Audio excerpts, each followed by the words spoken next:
Le jour du Nouvel An avait toujours ses rituels. Le bacon qui grésille dans la cuisine. Mon père qui s'éclaircit la gorge avant de dire la grâce. Et moi qui essayais, une fois de plus, d'appartenir. Cette année, j'étais arrivé tôt. Peut-être que j'étais désespéré. Peut-être que j'en avais juste marre de faire semblant de m'en foutre. L'air matinal d'Asheville était froid. Mais j'ai serré la petite boîte dans la poche de mon manteau, comme si elle pouvait réchauffer quelque chose entre nous. À l'intérieur se trouvaient 2 montres gravées sur mesure. Une pour papa, une pour maman. Rien de tape à l'œil, juste intemporel, simple, comme la version de la famille que j'avais imaginé que nous pourrions à nouveau être. La maison sentait la même chose. Romarin, polish au citronnier, et quel que soit le parfum que maman portait encore qui me rappelait la distance, pas la chaleur. Je suis entré. Silence. Pas de joyeux nouvel an, Oden. Pas de hochement de tête, pas de câlin.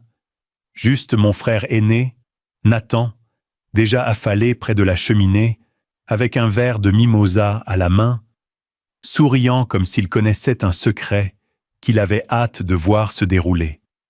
Viven, ma mère, m'a jeté un coup d'œil, puis a immédiatement regardé au-delà, comme si j'étais un serveur qui venait de lui apporter la mauvaise boisson. J'y étais habitué, mais d'une manière ou d'une autre, ce matin m'a piqué davantage. Je suis entré dans la salle à manger, tous les mêmes visages, oncles, tantes, associés d'affaires que papa traitait mieux que son propre sang. Une 40aine de personnes, dont aucune ne demanderait jamais où j'avais été ces dernières années. J'ai sorti mon manteau et j'ai doucement posé la boîte cadeau au centre de la table près du siège habituel de papa. Il a regardé en bas, puis en haut vers moi. Pas de curiosité, juste cette même ligne de mâchoire serrée, comme si chaque décision qu'il avait jamais prise était une faveur au monde. « Pourquoi es-tu ici ?» a-t-il demandé assez fort pour que toute la pièce se tourne. J'ai dégluti, j'ai stabilisé ma respiration. C'est le Nouvel An. J'ai pensé, peut-être qu'on pourrait bien commencer. Nathan a gloussé. Maman a incliné son verre de champagne comme pour trinquer à l'absurdité. Papa s'est levé. Je m'attendais à un sermon, un soupir, peut-être même une remarque désinvolte sur le fait de brûler les ponts, mais pas ça. Il a haussé la voix, sans crier, mais juste assez pour aspirer l'air de la pièce. « Tu n'es plus mon fils. Dégage !» J'ai cligné des yeux. Mes oreilles ont bourdonné. Pas à cause des mots, mais à cause du silence. Pas de halètement, pas de protestation, juste de l'immobilité. Puis, pire encore, Nathan a commencé à applaudir. Lentement, moqueur. « Enfin !» a-t-il murmuré. J'ai regardé maman. Ses lèvres se sont retroussées, satisfaites, comme si ce moment avait été répété et que j'étais le seul à manquer le script. Mon cœur ne s'est pas brisé. Il s'est calcifié. Je n'ai rien dit. J'ai juste tendu la main, fait glisser la boîte cadeau sur la table vers papa. « Autant la garder », ai-je dit doucement. « Le temps semble important pour vous. » Il a ricané, a plongé dans la poche de son manteau et a sorti quelque chose de petit et de métallique. Il l'a jeté sur la table.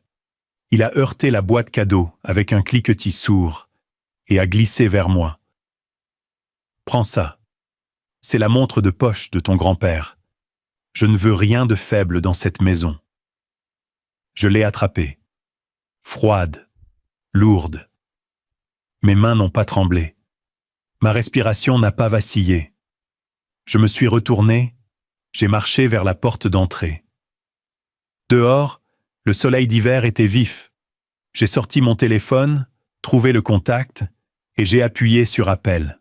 « Salut, c'est fait, en voilà maintenant. » C'est tout ce que j'ai dit. Je me suis appuyé contre ma voiture, face à la maison comme si c'était un monument à quelque chose de longtemps enterré. 10 minutes. 10 minutes, et puis du mouvement à l'intérieur. Un par un, les invités se sont levés. Pas de bavardage, pas de téléphone, pas de regard vers mes parents. Juste des manteaux retirés des chaises, des sacs à main récupérés. Papa s'est levé, confus.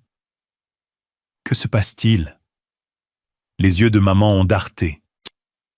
Pourquoi partent-ils? Nathan s'est avancé.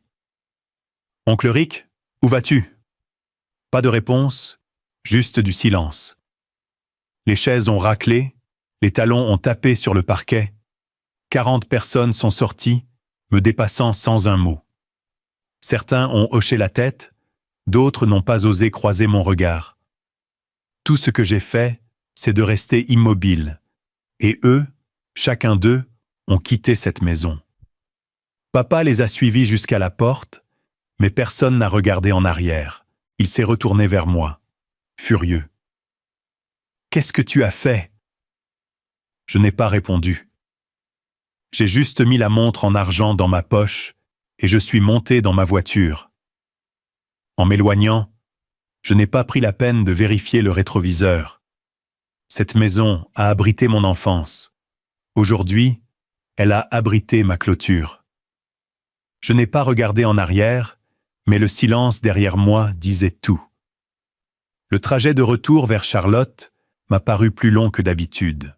Pas à cause du trafic, mais parce que le silence avait un poids, et le mien reposait lourdement sur le siège passager tout le long du chemin. Au moment où je suis entré dans mon garage, le crépuscule était arrivé, et le ciel portait cette couleur violette meurtrissée qu'il avait toujours après une journée froide dans les Appalaches. J'ai accroché mon manteau près de la porte, la montre en argent toujours rangée dans la poche intérieure. Je ne l'ai pas sortie tout de suite. Je n'étais pas prêt. L'appartement n'était toujours pas silencieux. Pourtant, il y avait une différence. Le genre de silence qui n'arrive que lorsque quelque chose en vous se brise. Pas avec du bruit, mais avec une prise de conscience. J'ai enlevé mes chaussures, j'ai allumé la lampe près du fauteuil en cuir usé dans le coin, et je me suis assis sans allumer la télévision. La boîte avec la deuxième montre, celle destinée à ma mère, était toujours sur la table de l'entrée, non ouverte. J'ai ramassé la montre de poche, l'ai ouverte, et ai laissé le doux tic-tac remplir la pièce. Tic, tic, tic. Je ne me sentais pas puissant, pas comme si j'avais gagné quelque chose au brunch. La façon dont tout le monde est parti sans un mot, ce n'était pas de la vengeance. C'était la confirmation que ce que j'avais ressenti pendant des années n'était pas dans ma tête. Je me suis penché en avant, les coudes sur les genoux, et j'ai fixé le cadran de la montre, cette maison, ma famille, tout cela. J'avais essayé. Dieu sait que j'avais essayé. Mais on ne peut frapper à une porte fermée qu'un certain nombre de fois avant d'arrêter de croire qu'il y a quelque chose derrière qui vaut la peine d'atteindre. Le tic-tac a ralenti dans mon esprit, remontant quelque chose des ténèbres. J'avais 13 ans quand c'est arrivé. Nathan avait volé de l'argent, 5 000 $, au profit du comité de bienfaisance de notre école. Je l'avais vu le faire. Il s'en vantait après, appelant cela un bonus pour avoir supporté les ventes de gâteaux. Je suis allé voir mon père en pensant que l'honnêteté comptait. Je me souviens encore de la fierté que j'ai ressentie en pensant avoir fait la bonne chose. Cette fierté n'a pas duré 5 minutes. Papa m'a traîné dans le garage et m'a fouetté avec sa ceinture. Pas de questions, pas de place pour expliquer, juste de la colère. « Tu as embarrassé ton frère », a-t-il craché. On règle les choses dans cette famille. On ne va pas dénoncer comme un lâche. J'ai été privé de sortie pendant 2 semaines. Je ne pouvais même pas aller aux essais de basketball. Plus tard dans la nuit, Vivien s'est assise sur le bord de mon lit. Pas de réconfort, pas d'excuse. Juste sa main fraîche sur mon bras alors qu'elle disait « La famille protège la famille, même quand elle a tort, surtout quand elle a tort. » Ce fut le moment où j'ai appris que la vérité avait un prix. Et dans notre maison, cela ne valait jamais la peine de payer. J'ai cligné des yeux pour revenir au présent. Le tic-tac semblait plus fort maintenant, comme si la maudite montre savait quelque chose que je ne savais pas. Juste après minuit, mon téléphone a vibré. « Monsieur Graves », disait l'écran. Le nom m'a frappé comme une rafale de vent à travers une fenêtre fissurée. Lenny Graves, un des plus vieux amis de mon grand-père. Il venait nous rendre visite quand j'étais enfant. Il apportait toujours de la réglisse noire et portait ses horribles chapeaux à carreaux. Je ne lui avais pas parlé depuis presque 15 ans. J'ai répondu « Allô ?» Il y a eu une pause, puis une voix rauque. « Oden, j'ai entendu ce qui s'est passé hier. » Je me suis levé, je me suis rapproché de la fenêtre. « Les mots vont vite », a-t-il soupiré. « Ça fait longtemps, mon fils. Mais je pense qu'il est enfin temps que tu regardes quelque chose. » Je ne savais pas quoi dire. Quel genre de chose? Tu as déjà entendu parler du contrat de 1984? J'ai fait une pause. Non. Devrais-je? Une autre pause. Puis il a dit « Ton grand-père n'a pas construit Heritan Holdings seul. Il y avait 2 noms sur les documents à l'époque. » L'un a disparu. Je me suis détourné de la fenêtre.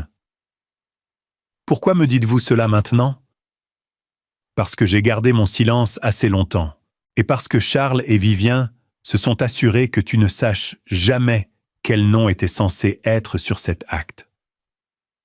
Ma gorge s'est serrée. Vous voulez dire que c'était censé être le mien? Je veux dire, a-t-il répondu lentement, tu devrais regarder ce que ton grand-père a essayé de faire avant de mourir. La vérité est peut-être encore enterrée dans la voie juridique, si tu sais où creuser.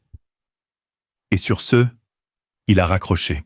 Je suis resté là un moment, le téléphone encore dans ma main, incertain si j'avais imaginé tout l'appel.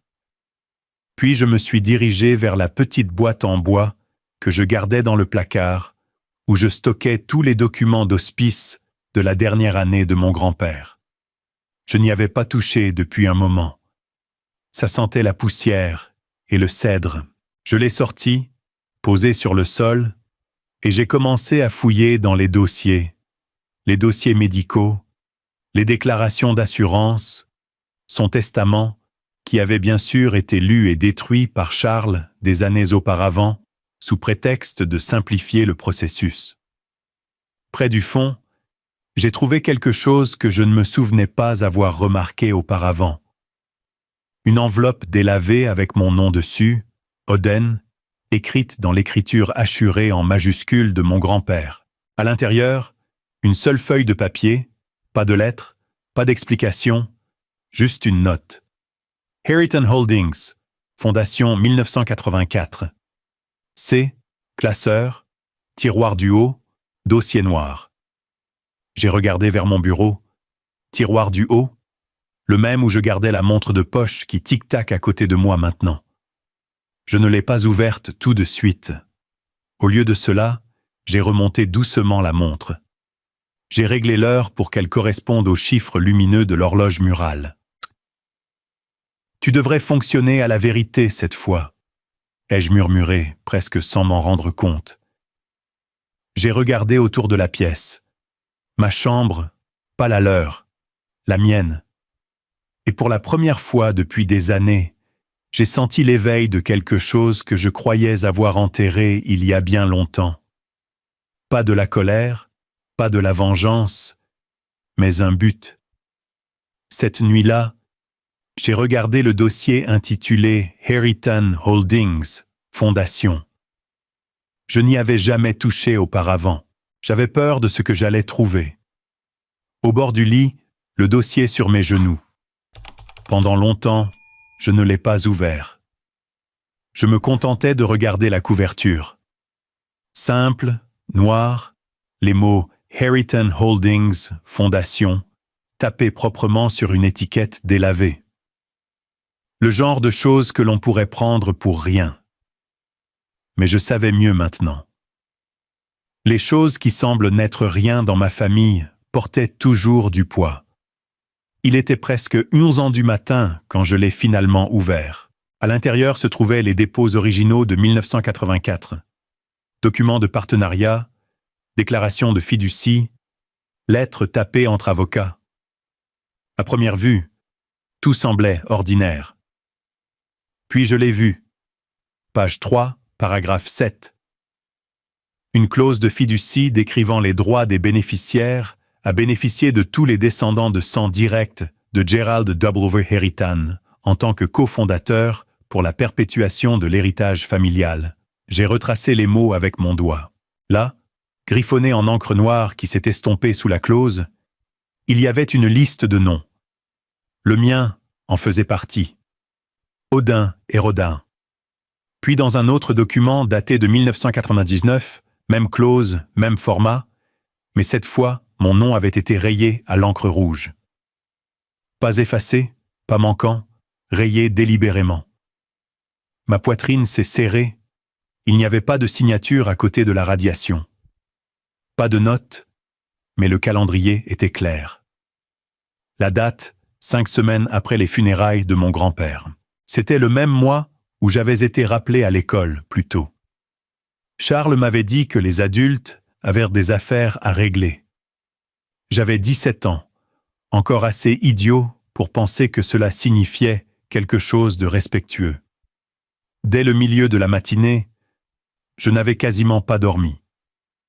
Je savais que j'avais besoin d'aide, de quelqu'un qui ne poserait pas de questions, juste pour alimenter les commérages. Alors, j'ai appelé Cassandra. Elle a décroché à la 3e sonnerie. « Oden, wow, je n'ai pas eu de tes nouvelles, et j'ai besoin d'une faveur. » Je l'ai interrompu doucement. « Légaliser quelque chose aujourd'hui, si possible. » Il y a eu une pause. « Alors viens à mon bureau à 10h00. Apporte du café, sinon je facturerai le double. » Son bureau était au 12e étage d'une filature de coton rénovée. Le genre d'endroit où les vieux murs de briques gardaient encore des histoires. Nous nous sommes brièvement serrés dans les bras, moitié chaleur, moitié prudence. Puis je lui ai tendu le dossier. Elle a lu en silence. 10 minutes se sont écoulées avant qu'elle ne lève les yeux. « Tu ne plaisantais pas. » Je me suis penché. « Dis-moi que je réagis de manière excessive. » Elle a tourné vers la clause rayée. Ce n'est pas juste une erreur administrative. Quelqu'un a payé un notaire pour réviser et redéposer cela après que la succession de votre grand-père ait déjà été traitée. Ce n'est pas normal.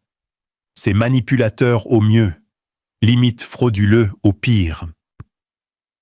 J'ai hoché la tête, la mâchoire serrée.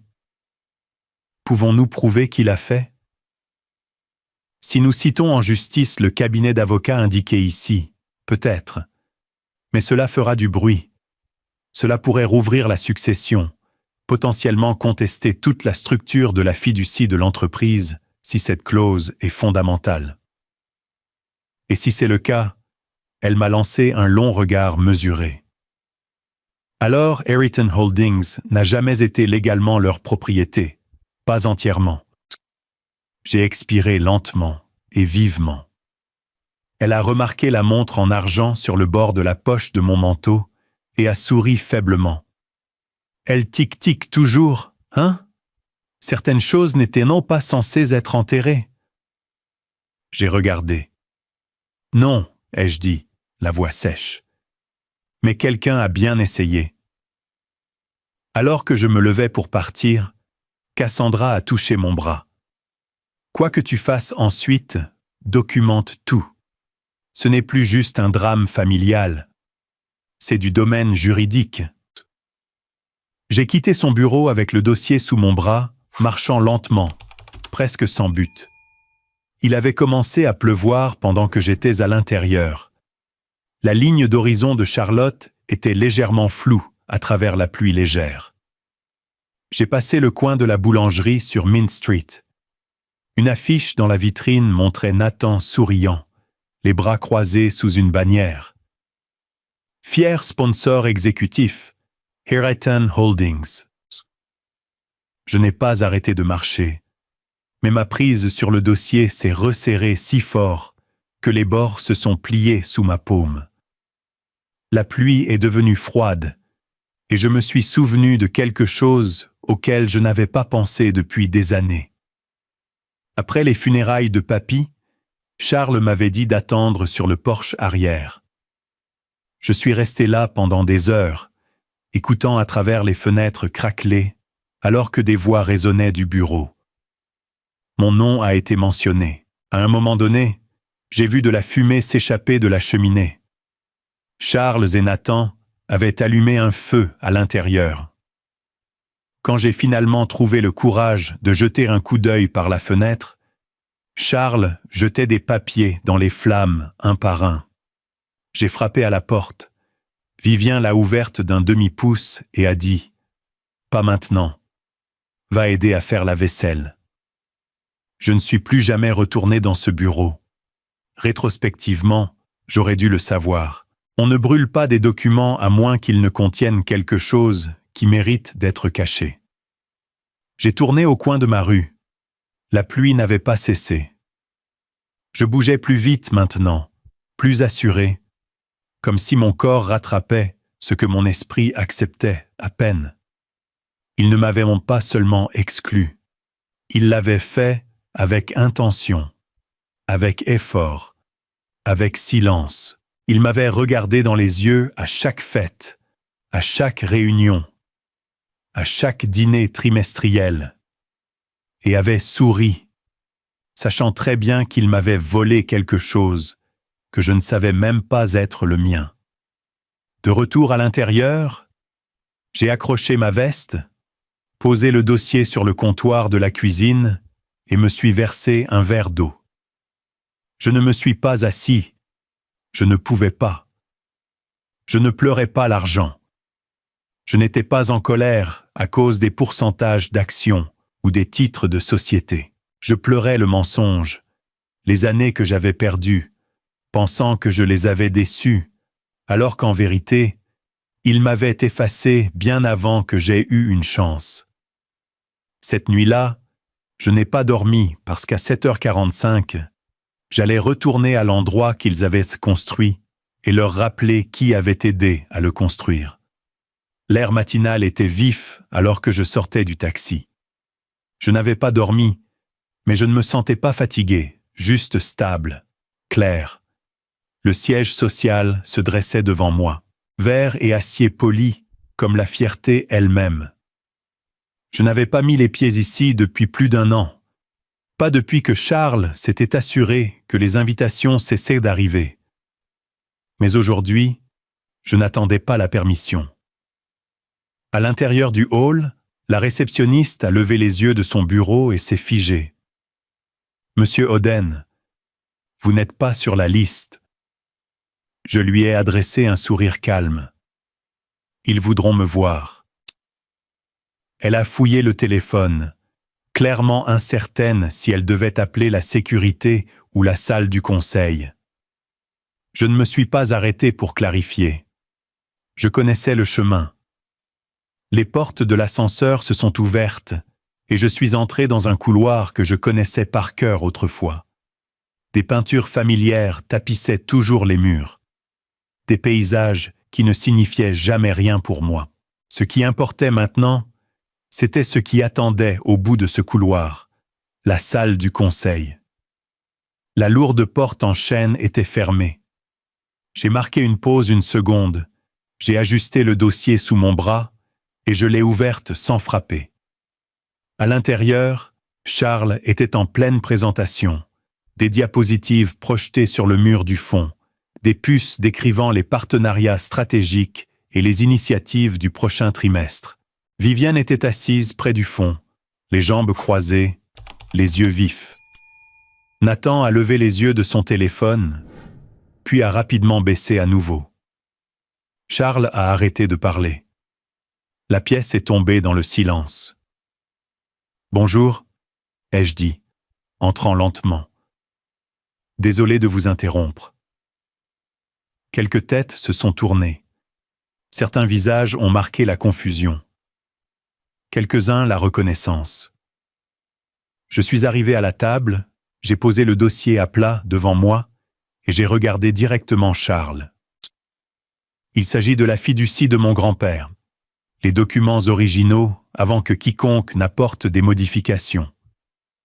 Sa mâchoire a tressauté. Oden, ce n'est pas le moment pour des distractions personnelles. Nous sommes en pleine revue trimestrielle. Alors cela ne prendra pas longtemps, ai-je dit, toujours calme. Vous avez dit à ce conseil pendant des années que je n'avais aucun droit légal sur l'entreprise, que je ne faisais jamais partie de la fiducie, mais cette histoire ne tient que si personne ne voit jamais ce qu'il y a ici. J'ai fait glisser le dossier vers le membre du conseil le plus proche. Charles a ri trop fort, trop vite. Ce sont des vieux papiers. Nous avons avancé. Tu déterres le passé parce que tu es amer, et franchement, je ne te blâme pas. Mais ça ne veut rien dire. Une toux a brisé le silence. Monsieur Harold Branson, aux cheveux gris, à la parole lente, une des plus anciennes voix du conseil, s'est penchée en avant, plissant les yeux sur le dossier. « Je me souviens de cette fiducie, » a-t-il dit. « J'étais là en 84. Nous l'avons approuvée. Si elle a été modifiée après le décès de Gerald, nous devons comprendre comment et pourquoi. » Le sourire de Charles s'est estompé. « Harold, allez. Cette fiducie a été correctement amendée par les voies légales. » Et pourtant, son nom était là, a dit une autre voix.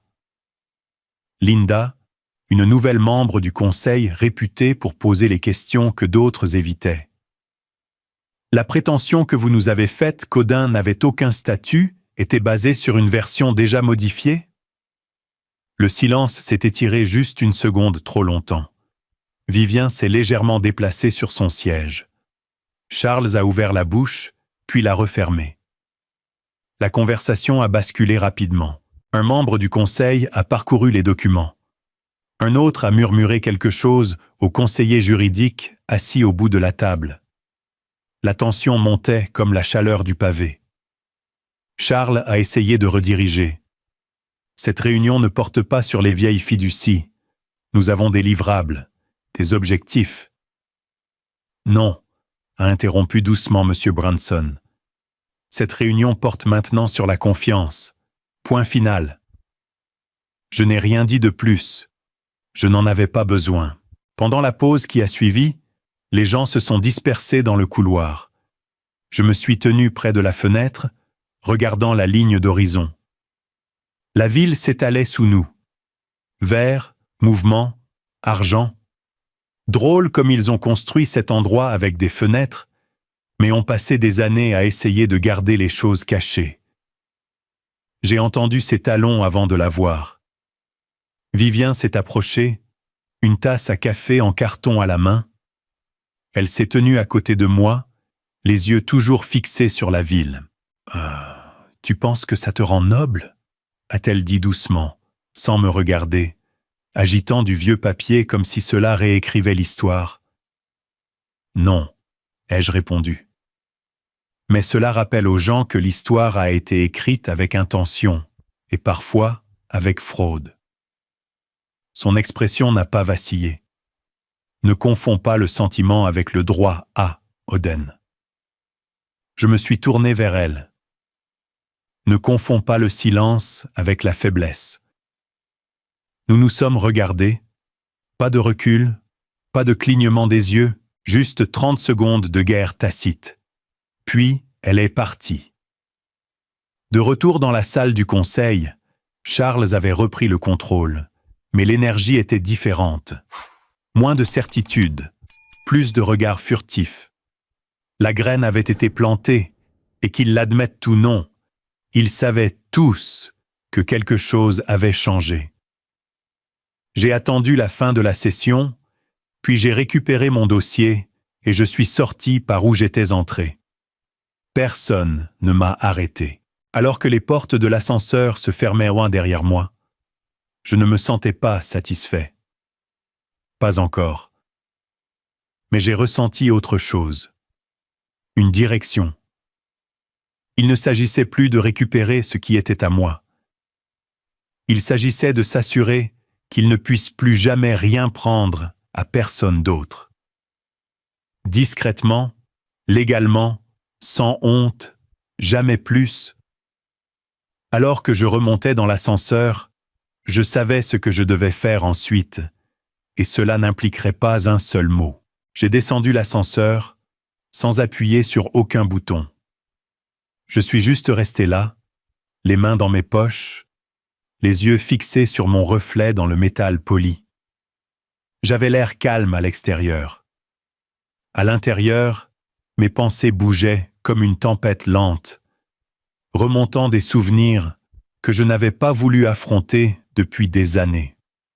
Au moment où je suis rentré chez moi, le soleil s'était couché derrière la ligne d'horizon. Je n'ai pas pris la peine de dîner. J'ai enlevé mes chaussures, j'ai enlevé mon manteau et je l'ai jeté sur le dossier de la chaise. Cassandra m'avait envoyé un email plus tôt, des fichiers joints décryptés de l'ancienne archive que j'avais récupérée il y a des semaines. Je n'avais pas osé les ouvrir avant la réunion du conseil, mais maintenant, je n'avais plus d'excuses. J'ai ouvert mon ordinateur portable, j'ai tapé le mot de passe et j'ai ouvert le dossier marqué « Archives de l'héritage de Fiducie ». Il s'est chargé lentement, trop lentement pour mes nerfs. Il y avait des dizaines de fichiers, des scans juridiques, des lettres scannées, des feuilles de calcul remontant à des décennies. L'un d'eux a attiré mon attention. Autorisation de transfert, avril 2006. Je l'ai ouvert. Au début, cela ressemblait à un autre mémo bancaire, une transaction de routine. Puis j'ai vu les signatures. Autorisation, Charles Eridan. Bénéficiaire, Nathaniel Eridan. Source, Trust Éducation, Oden Eritan. Mon estomac s'est effondré. Je l'ai lu encore et encore. Mais les mots n'ont pas changé. En 2006, Charles avait autorisé la liquidation de mon trust d'études. Sans que je le sache, chaque centime a été canalisé dans un seul poste. Un sauvetage d'investissement privé pour la start-up solaire défaillante de Nathan. Je me suis penché en arrière sur ma chaise, clignant des yeux fortement. Pendant un moment, j'ai pensé que c'était peut-être une erreur. Peut-être que cela avait été remboursé plus tard. Peut-être que j'avais oublié une clause quelque part. Puis, un autre souvenir est apparu. Ce printemps-là, j'avais appelé Charles depuis le campus. Les frais de scolarité étaient mon dû. J'avais travaillé dur, j'avais été admis dans l'un des meilleurs programmes de l'État, et tout devait être couvert. « Papa, avais-je dit, la bourse n'a pas été accordée. Pouvons-nous utiliser le fonds maintenant ?» Il n'a pas fait de pause. « C'est parti, a-t-il dit, aussi clair que le jour. Tu aurais dû travailler plus dur pour obtenir une aide. » Je me souviens du froid dans sa voix, pas en colère, juste détaché. Et moi, je n'ai pas discuté. J'ai raccroché, j'ai changé de vêtements et j'ai marché 5 pâtés de maison jusqu'à un restaurant ouvert 24 heures sur 24. J'ai pris un quart de nuit à essuyer les comptoirs et à laver la vaisselle. Pendant 2 semestres d'affilée, j'ai travaillé jusqu'à 2 ans du matin, puis j'ai étudié jusqu'à 4 ans. Tout cela pendant que Charles sauvait les rêves de Nathan à huis clos. Je suis resté immobile, fixant l'écran. Je ne me sentais même pas en colère. Pas encore. Je me sentais juste creux. Après un moment, j'ai fermé le fichier et j'ai pris le suivant. Celui-ci avait une date qui m'a fait sursauter. Septembre 2011. Le titre était « Correspondant Eridan et Gérald ». Mon grand-père. Je l'ai ouvert. Il n'y avait rien de suspect au début. Juste des mises à jour hospitalières de routine, des mémos de médecins, des ajustements de médicaments. Mais ensuite, j'ai fait défiler jusqu'à un email interne du chef infirmier. Monsieur Gérald Eridan a eu une rechute. La famille doit être informée immédiatement. Horodaté. 14 septembre, 22h43. Mon téléphone a vibré dans ma mémoire. Un texto de Charles ce soir-là. Ne t'inquiète pas, il est stable. Concentre-toi sur tes examens. Nous te tiendrons au courant si quelque chose change. Le lendemain matin, je me suis réveillé avec un appel manqué de ma mère. Papy est décédé pendant la nuit. Je n'ai jamais pu dire au revoir. Je ne l'ai jamais vu dans ce lit d'hôpital. Et personne, pas un seul membre de la famille, ne m'a jamais demandé pourquoi je n'étais pas aux funérailles. Pas même Charles. Surtout pas Charles. Je me suis levé et je me suis dirigé vers la bibliothèque de l'autre côté de la pièce.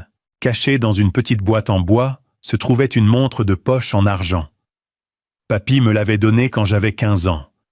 Je n'y avais pas touché depuis des années. Je l'ai ouverte. Les aiguilles étaient bloquées. Toutes les deux figées à 2h17. L'heure du décès, l'heure de la mort. J'ai senti mon souffle se couper dans ma poitrine. Mes genoux ont faibli et je me suis assis sur le bord du canapé, la montre toujours dans ma main. Même ça, ai-je murmuré. Même ça savait mieux que moi.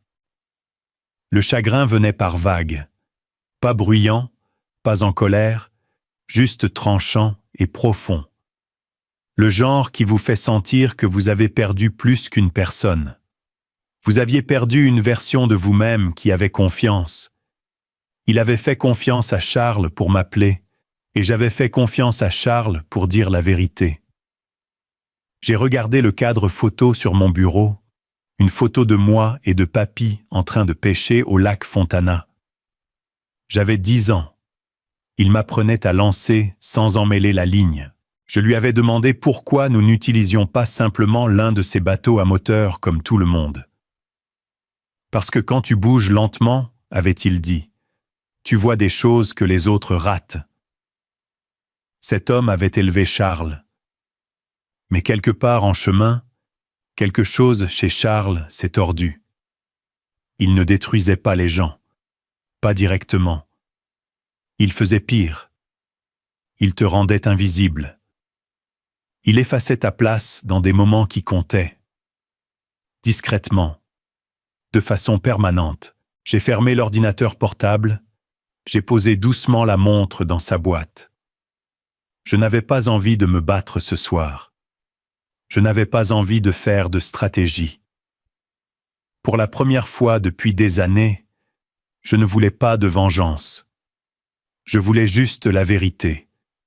Mais le lendemain matin, la vérité a frappé en premier. J'ai même fait du café quand j'ai entendu la lettre glisser sous ma porte d'entrée. Pas de coups, pas de bruit dans le couloir, juste ce doux grattement du papier sur le carrelage qui sonnait plus fort qu'un coup de feu dans le calme matinal. Je suis resté là un moment à la regarder. Ma première pensée, Cassandra. Peut-être un autre fichier qu'elle ne pouvait pas envoyer numériquement. Mais quand je l'ai ramassé, l'écriture à l'extérieur n'était pas la sienne. Tu t'es toujours demandé pourquoi elle ne s'est jamais battue pour toi. Pas de signature, juste cette phrase écrite à l'encre qui appuyait trop fort, comme si quelqu'un avait voulu graver la culpabilité sur la page elle-même. À l'intérieur se trouvait une seule photographie. C'était un moment figé dans le temps. Charles, assis au bout d'une table de conférence en acajou, sa cravate desserrée et un léger sourire sur son visage. À côté de lui, l'avocat de la famille, et à la gauche de Charles, ma mère, Vivian. Elle n'était pas juste là. Elle se penchait en avant, hochant la tête à quelque chose sur le contrat devant elle. Une main reposait sur la table, l'autre sur le poignet de Charles, souriant. C'était la même pièce où les documents de fiducie avaient été signés. La même année où j'avais supplié d'utiliser ce que je croyais être encore à moi. J'ai lâché la photo sur la table et j'ai enfoui mon visage dans mes mains. Pendant longtemps, je n'ai pas bougé. L'horloge de la cuisine a marqué de 6h03 à 6h17 avant que je me lève et que je me dirige vers le salon. Je me suis retrouvé à faire les 100 pas, pas pour dépenser de l'énergie. Il n'en restait plus à dépenser, mais parce que si je restais immobile, la vérité pourrait me consumer tout entier. Elle avait l'habitude de me couper les cheveux quand j'étais petit, fredonnant une vieille chanson de la radio.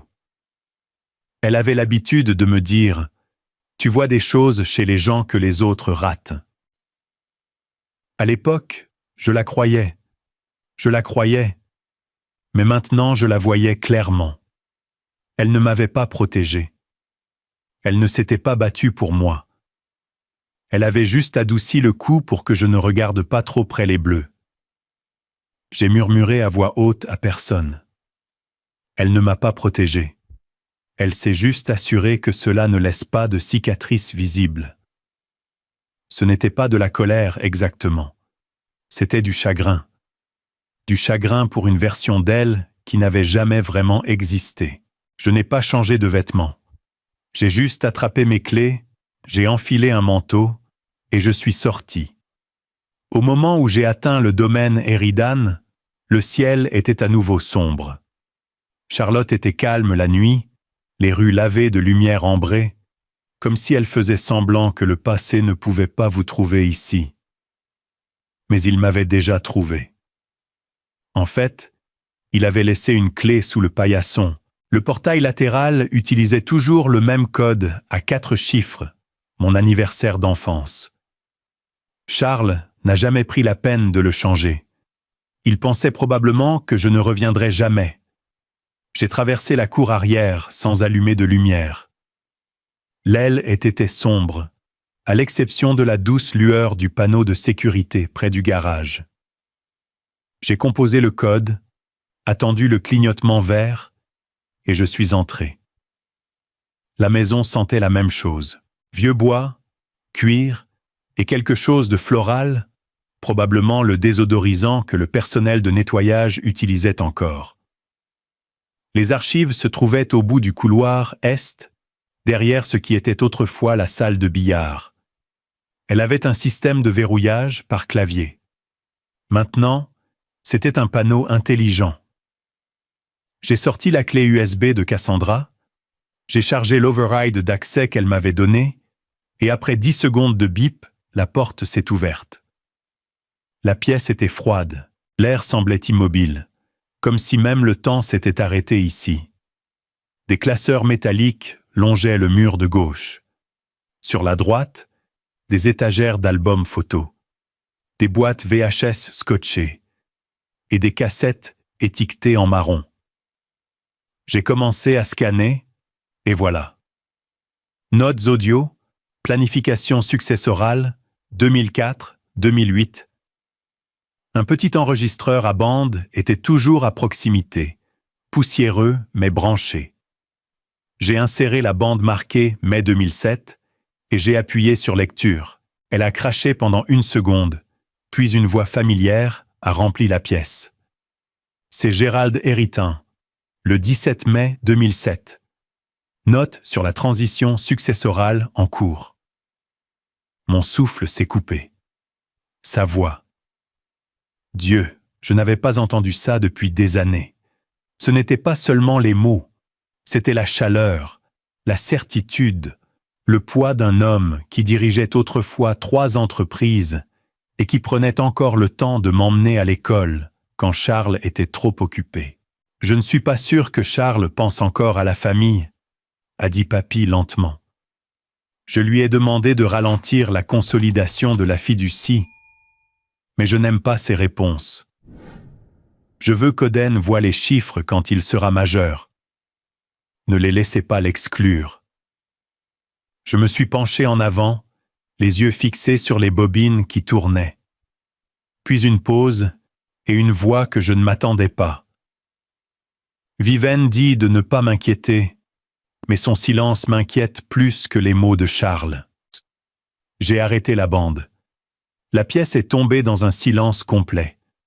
Cette phrase, la façon dont il l'avait dite, donnait l'impression d'un clou dans le dernier panneau de croyance auquel je m'accrochais. Elle avait toujours dit qu'elle ne voulait pas de conflit, que certaines batailles ne valaient pas la peine d'être menées. Mais maintenant je voyais ce que c'était. Le silence n'était pas de la gentillesse, c'était de la complicité. J'ai regardé autour de la pièce. Quelques-uns de mes dessins d'enfance étaient autrefois accrochés à ce mur. Soleil dessiné à la craie et arbres de travers. Ils avaient disparu maintenant, remplacés par des plaques et des portraits de famille qui ne m'incluaient pas. Je me suis approché, j'ai posé ma main sur le mur et j'ai murmuré « J'ai passé des années à te regretter.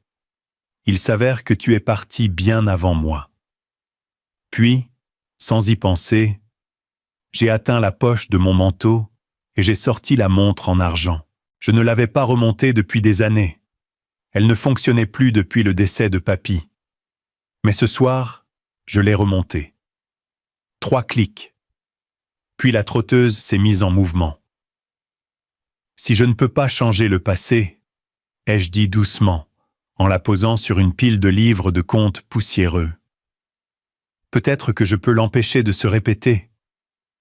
Je suis resté là un moment, en écoutant son tic-tac. Puis je me suis retourné, j'ai ouvert la porte, et je suis retourné dans la nuit froide de janvier. Le vent a frappé mon visage, comme une gifle propre. Mais ça n'a pas piqué. Ça m'a réveillé. Alors que je sortais dans la nuit, j'ai fait un vœu. Plus jamais de silence. Et le matin, la première personne que j'appellerai sera Nathan. J'ai à peine eu le temps de raccrocher mon manteau quand le téléphone a vibré dans ma main. Nathan. Je ne lui avais pas parlé depuis la nuit de la mort de papa, pas correctement. Nous avions eu des dîners de fête occasionnels, partagé des sourires retenus dans des pièces bondées, mais nous n'avions jamais franchi le pas vers quelque chose de réel. Pourtant, je m'étais promis qu'il serait le premier que j'appellerais, et avant même que je puisse composer le numéro, il m'appelait. J'ai pris une inspiration et j'ai décroché. « Salut !» a-t-il dit. Juste ce mot, mais il portait un poids que je n'avais pas entendu dans sa voix auparavant. « Tu es levé tôt ?» ai-je répondu, essayant de paraître décontracté, bien que la montre de poche dans mon manteau continuait de faire tic-tac comme un métronome pour quelque chose de plus grand. « Je n'ai pas dormi », a murmuré Nathan. Puis silence, une longue pause. « Je peux te dire quelque chose ? Quelque chose que j'aurais probablement dû dire il y a des années. » Je suis allé à la cuisine, je me suis versé un verre d'eau et je me suis assis. J'écoute. Quand j'avais 25 ans, Charles m'a demandé de gérer ce projet parallèle. Il a dit que c'était un test de mon leadership. Une société écran, des biens immobiliers, un nom chic, a-t-il commencé. Je pensais que je gagnais enfin ma place. L'amertume dans sa voix était indéniable. 3 mois plus tard, l'IRS a commencé à renifler. Soudain, j'étais imprudent, irresponsable. Papy me regardait comme si j'avais poignardé la famille dans le dos. Charles s'est lavé les mains. Je n'ai pas interrompu. J'ai laissé le silence faire son travail. Il m'a utilisé, Oden, comme il utilise tout le monde. M'a dit que c'était pour mon avenir, puis s'est assuré que je prenne la chute. J'ai expiré lentement, me concentrant. Pourquoi maintenant? Parce que j'ai entendu parler des enregistrements, a-t-il dit. Et je sais que tu n'en parlerais pas à moins d'avoir plus que de la fumée. J'ai regardé l'USB sur ma table. Tu n'as pas tort. Une pause. Ce soir, a dit Nathan, il y a un dîner. Charles l'a appelé une réconciliation familiale. Tu es invité. Maman aussi. J'ai souri, non pas parce que j'étais heureux, mais parce que je voyais enfin le champ de bataille, clairement. Dis-lui que j'y serai. En début de soirée, j'étais de retour au domaine héritant, portant le même manteau que la veille. Pas par paresse, mais par symbolisme. La montre de poche était lourde dans ma poche intérieure. La clé USB était glissée à côté. Je n'avais pas l'intention de crier, pas l'intention de me battre. J'avais l'intention de les laisser écouter. Charles m'a accueilli à la porte, avec son charme habituel et sans effort. « Oden, content que tu sois venu. Mettons les vieilles blessures derrière nous. » Ouais. Je lui ai donné un signe de tête poli. Bien sûr. Voyons jusqu'où vont ces blessures. La bibliothèque avait été aménagée comme un drame mis en scène. Cheminée allumée, verres à vin réfrigérés, bougies vacillant sur une table trop parfaite pour être spontanée. Viviane était assise à une extrémité, les lèvres serrées, les cheveux tirés si proprement que cela semblait être une armure. Nathan était assis en face d'elle, les yeux dans l'ombre. Charles m'a fait signe de m'asseoir. Famille uniquement ce soir. Pas de personnel, pas de distraction, juste nous. Bien sûr, ai-je répondu, en m'asseyant sur la chaise en face de lui. Le dîner a commencé par des conversations légères, parlant de l'entretien du domaine, des projets d'entreprise, même des fondations caritatives. Charles jouait le rôle de l'hôte gracieux, se présentant comme la main stable de la famille. Quand le dessert a été offert, j'ai doucement fait glisser la clé USB sur la table.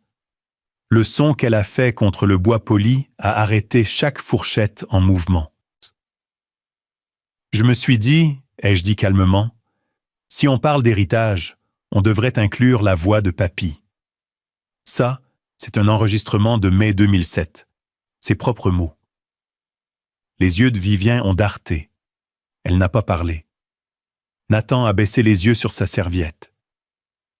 Charles, il n'a pas bronché. Il a attrapé son verre à vin et a pris une lente gorgée. « Tu ne veux pas t'engager sur cette voie, mon fils » a-t-il dit, la voix basse. « Même pas. » Je me suis penché. « J'ai déjà commencé. Maintenant, je vous montre juste la carte. » Un silence est tombé sur la pièce. J'ai sorti mon manteau et j'ai sorti la montre de poche, la posant à côté de l'USB. Elle tic-tac régulièrement dans l'espace entre nous tous. Le temps qui passe, leur rappelant, ainsi qu'à moi, que leur saison de silence était terminée. Charles a posé son verre. « Tu as toujours eu un talent pour le drame. »« Non, ai-je dit en reculant de la table. J'ai juste appris des meilleurs. » Je me suis levé. Viviane a levé les yeux, tendant presque la main vers moi, mais pas sa main.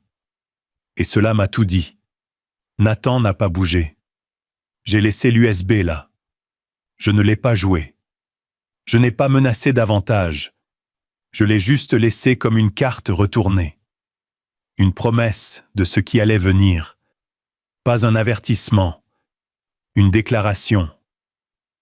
J'ai quitté la bibliothèque, descendu le couloir où les photos de famille pendaient encore, recadré pour exclure ce qui était gênant. Et je suis sorti. L'air avait une morsure. Le vent bruissait dans le jardin bordé de haies, et je me suis arrêté près de la fontaine. Pour la première fois depuis des années, je n'étais pas en colère. J'étais concentré. Je savais qui ils étaient, et maintenant, ils savaient que je le savais aussi. Cette nuit-là, je n'ai pas dormi. Je n'ai même pas essayé. J'ai passé les premières heures du matin à rédiger un email anonyme. Simple, propre, direct, objet, suggestion d'audit, pièce jointe. Une partie fortement expurgée des documents de la société écran de Charles, ceux que Nathan m'avait tranquillement remis après le dîner. Rien d'évident, mais assez pour susciter la curiosité dans les bons cercles. J'ai appuyé sur envoyer juste au moment où le soleil commençait à se lever. Le matin, aucun de nous n'avait dormi, et la presse, elle, venait de recevoir quelque chose qu'elle n'attendait pas. Au moment où j'ai quitté le domaine Hériton cette nuit-là, l'aube n'avait pas encore pointé. Mais la tempête avait déjà commencé. La presse en a eu vent juste avant le lever du soleil. Calme, chirurgical, délibéré, pas une fuite, un déclencheur. Je n'avais pas besoin d'en dire plus. L'email avec les états financiers expurgés que Nathan m'avait donné avait atterri là où il le fallait. Et en quelques heures, les murmures se sont transformés en questions. Des questions auxquelles Charles n'avait jamais aimé répondre. Mais la vraie tempête était prévue pour le 9 janvier, le gala de la Fondation Hériton, qui se tenait chaque année au Charlotte Country Club. C'était le joyau de la couronne de la façade publique de notre famille. Une nuit de sourires soignés, de poignées de main de donateurs et de discours sur l'héritage. Cette année, cependant, l'héritage allait saigner. Je suis arrivé juste avant 19h, me garant sous l'entrée en calcaire arqué. Nathan est sorti à mes côtés. Il avait l'air élégant, smoking noir, col repassé, mais ses yeux étaient toujours les mêmes, méfiants, déchirés. Vivien ne venait pas. Du moins, c'est ce que Nathan m'avait dit en route. Je n'étais pas surpris. Elle commençait à voir à travers les fissures, mais pas encore assez courageuse pour se tenir à mes côtés. Dans ma main se trouvait un dossier noir, scellé, épais, sans prétention. Et dans la poche de mon manteau, tic-tac steady, se trouvait la montre de poche. Son poids me rappelait à chaque pas. Il ne s'agissait plus de vengeance, il s'agissait de vérité. Même si elle faisait mal. La salle de bal était remplie de visages familiers, de chefs d'entreprise, de mondains, de médias et de nombreuses personnes qui avaient serré la main de Charles au fil des décennies, tout en murmurant derrière son dos. Un trio de jazz jouait de la musique douce près du bar. Des serveurs portèrent des plateaux de champagne, comme s'ils flottaient dans les airs. J'ai gardé la tête haute, j'ai hoché la tête à ceux qui me regardaient fixement, et je me suis dirigé vers la table de réception des donateurs. Nathan a murmuré à mes côtés. « Tu es prêt pour ça ?»« Non, ai-je dit, mais j'en ai fini d'être prêt. Je suis là pour finir. » Puis la foule s'est déplacée. Les appareils photos ont cliqué. Charles est entré comme un roi, souriant, bras ouverts, se prélassant dans la lumière. Un smoking bleu marine, des boutons de manchette en argent, et ce sourire suffisant qui vous faisait toujours vous demander s'il croyait vraiment à ses propres mensonges. Il a parcouru la pièce du regard, m'a trouvé, et a incliné la tête dans un faux salut. Puis, comme sur commande, quelque chose a grondé. Un journaliste s'est détaché de la section presse, tenant une tablette. « Monsieur Héridan, avez-vous des commentaires sur les dossiers psychiatriques ?» Je me suis figé. « Quel dossier ?» a murmuré Nathan, mais je n'ai pas répondu. 3 autres journalistes se sont rapprochés, poussant des microphones vers moi. « Est-il vrai que vous avez été interné en 2018 ? Le dossier dit « délire paranoïde ». Le niez-vous ? Est-ce que votre effondrement était lié à la mort de votre père ? Je n'ai pas bougé. Derrière eux, j'ai vu Charles s'avancer, lever une main comme pour calmer une tempête. « S'il vous plaît » a-t-il dit, la voix douce, presque gentille. S'il vous plaît, laissez de l'espace à mon frère. Il m'a regardé directement maintenant. Oden, je t'ai toujours aimé, mais tu as besoin d'aide. Et si cet événement est trop, nous comprenons. Sache juste que nous serons toujours là. La pièce est tombée dans un silence. Certains invités ont détourné le regard, d'autres ont murmuré. Un couple est parti tranquillement, comme s'il ne voulait vraiment pas être vu prenant parti. Nathan s'est tourné vers moi, les yeux écarquillés. Ce n'est pas réel. Ces dossiers ne peuvent pas l'être. Ils ne le sont pas, ai-je dit calmement. Mais il veut qu'ils le soient. J'ai redressé mon manteau et j'ai avancé. Je n'ai pas expliqué, je n'ai pas discuté. Je me suis juste dirigé vers la scène, un dossier noir dans une main, la montre de poche dans l'autre. Le microphone a crépité alors que je m'approchais. J'ai attendu, laissé le silence s'installer. Puis j'ai levé la montre de poche. Mon grand-père me l'a donnée, ai-je dit. C'était la dernière chose dans notre famille à ne pas être touchée par les mensonges. Je l'ai posée sur le pupitre et j'ai ouvert le dossier. Ceci, j'ai soulevé le premier document en appuyant sur la télécommande du projecteur, est la clause 3C de l'amendement de la succession héritant, signée, datée, notariée. Les mots de mon grand-père. Toute action entreprise sous contrainte émotionnelle ou dissimulation de vérité est rendue nulle. L'écran derrière moi s'est illuminé avec son écriture. La pièce a changé. L'ambiance a changé. J'ai continué. Cette clause, ainsi qu'une analyse médico-légale complète, montre que Charles Heridan a altéré les doses de médicaments et dissimulé des documents à notre grand-père dans les mois précédant la signature du transfert de contrôle. J'ai fait une pause.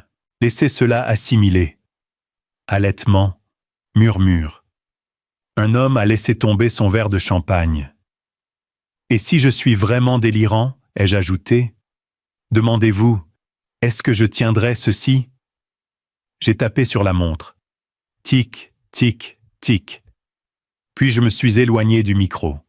En quittant la scène, je suis passé devant la table des donateurs.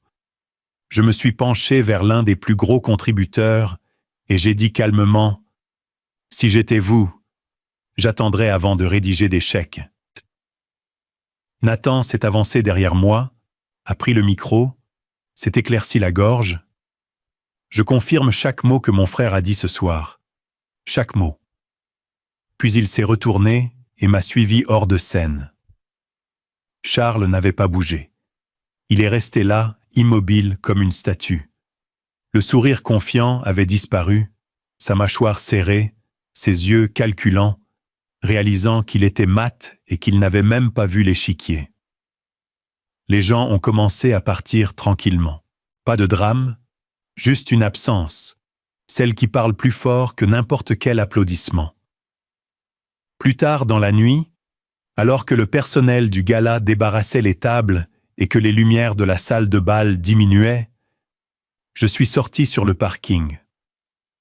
L'air froid a rencontré mon visage. J'ai ajusté mon manteau, le rapprochant. Puis, juste au moment où j'atteignais ma voiture, un homme en manteau gris s'est approché. Il a regardé autour de lui avant de parler. « Il y a une chose que vous avez oubliée, » a-t-il dit, la voix basse, mais urgente. Je me suis retourné, fronçant les sourcils. « Quoi donc ?»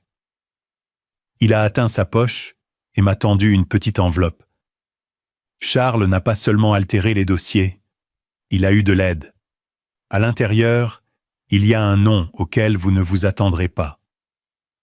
Il s'est éloigné avant que je puisse répondre, et quand j'ai ouvert l'enveloppe, ce que j'ai vu a tout changé à nouveau. J'ai regardé l'homme au manteau gris disparaître dans la nuit. C'est pas tranquille, comme s'il venait de communiquer la météo au lieu de déclencher la charge finale d'une guerre que personne d'autre n'avait vu venir. De retour dans ma voiture, J'ai ouvert l'enveloppe. Elle était vieille, jaunie au coin, l'écriture serrée et penchée. Mais agrafées derrière se trouvaient des impressions d'un grand livre. De vrais grands livres. Pas les états financiers expurgés que Charles gardait pour les audits publics, mais des livres internes de la Fondation Héritant datant de 6 ans.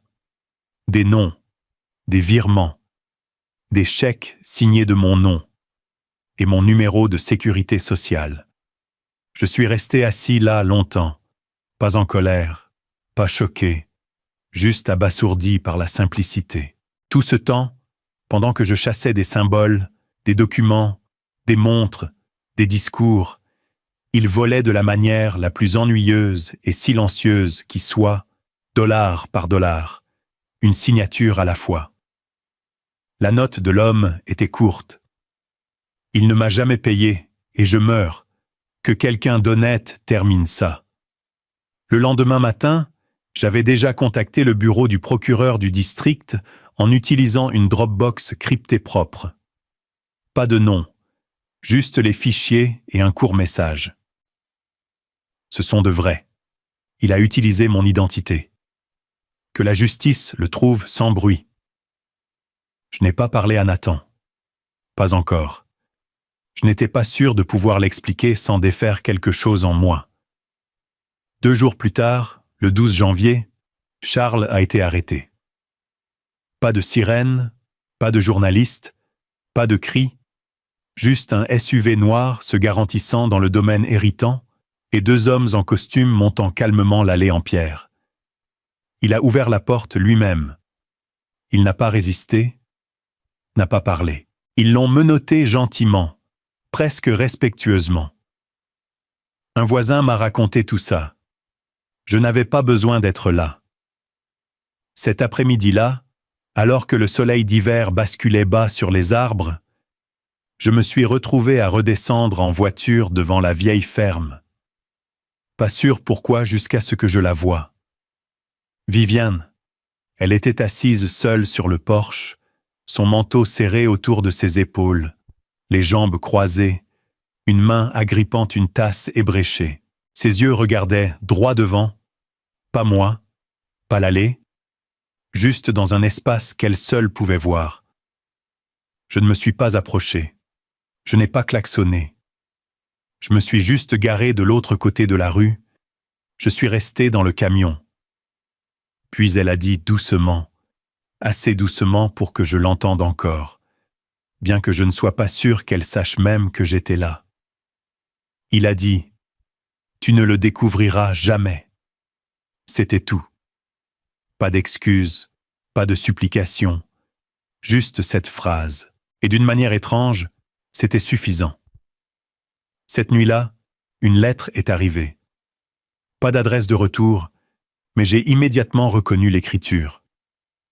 Charles. Je l'ai ouverte à la table de la cuisine, avec la lumière du porche qui bourdonnait derrière moi.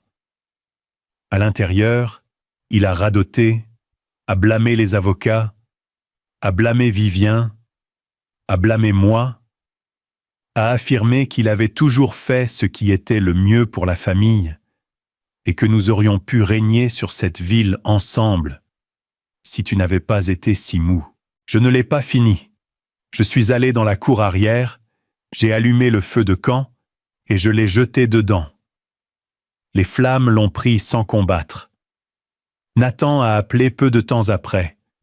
Je lui ai demandé s'il pouvait me rencontrer le lendemain matin au cimetière, le 13 janvier. Il y avait un froid dans l'air, mais le ciel était dégagé. Nous nous sommes tenus devant la tombe de Papy, le vieux cèdre toujours fort à côté. La terre sous nos pieds avait ce poids humide de l'hiver, le genre qui fait s'enfoncer les bottes et étirer le silence. J'ai sorti la montre de poche de mon manteau. Elle fonctionnait toujours, tic-tac, stable, inchangée. Cela n'appartient plus à aucun de nous, ai-je dit. Nathan n'a pas parlé, a juste hoché la tête. Nous nous sommes agenouillés ensemble, avons creusé une petite parcelle juste sous les racines du cèdre. J'ai enveloppé la montre dans un vieux mouchoir, puis nous l'avons posée, avons remis la terre avec nos paumes. Il nous a donné du temps, ai-je dit. Nous l'avons gaspillé. Plus maintenant. Nous sommes restés là un moment encore, pas en priant, juste en nous souvenant.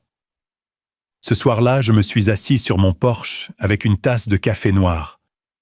Pas de crème, juste amer et honnête. Le monde semblait calme, pas réparé, pas guéri, mais calme. J'entendais des oiseaux quelque part au loin, un chien aboyait.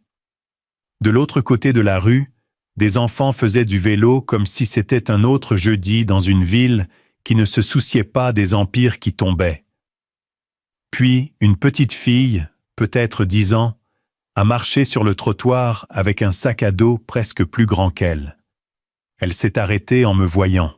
« C'est vous le gars qui a mis fin au bazar héritant, n'est-ce pas ?» J'ai souri. « Non, ai-je dit. Je suis celui qui a commencé quelque chose de différent. » Elle a souri et s'est éloignée en trottinant, et je me suis penché en arrière, laissant les derniers rayons du soleil tomber sur le porche. Plus tard, quand Nathan est passé pour le dîner, nous n'avons pas parlé de Charles, ni de Vivien, ni de la fondation.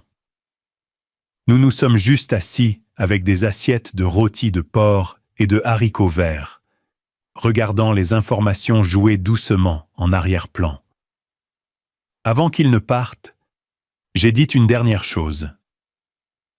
Laisse-les oublier le bruit. Laisse-les se souvenir de qui a écouté. Il a hoché la tête, et j'ai su qu'il avait compris. Parfois, la paix ne vient pas avec un bang. Elle n'arrive pas emballée dans la clôture ou les applaudissements.